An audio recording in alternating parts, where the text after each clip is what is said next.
It's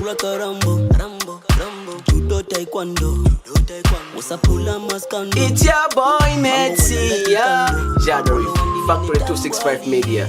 Sir, what's up? How you doing? It's Mr. President right here, man. You know how we roll, and guess who we're having right now is one and only Metsi. Madala.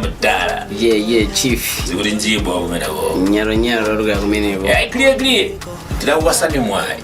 Kuri mubange family kumekala Otchuka Okhaokha Malawi kuno. Yeah. Ntara ifitoka Pixie. Chifua ya.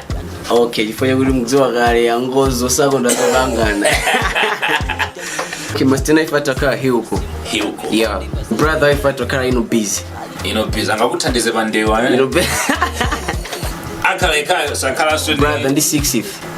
Yeah. My sisters ndakuri my sisters itongo tenga mdebo. Yeah. Ndi stage. Yeah.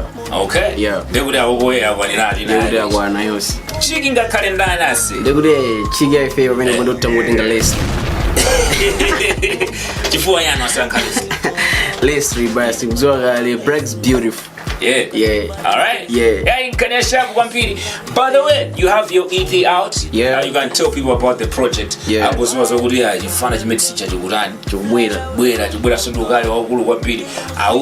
this project. Yes, get ready. I'm going to drop EP on 3rd June.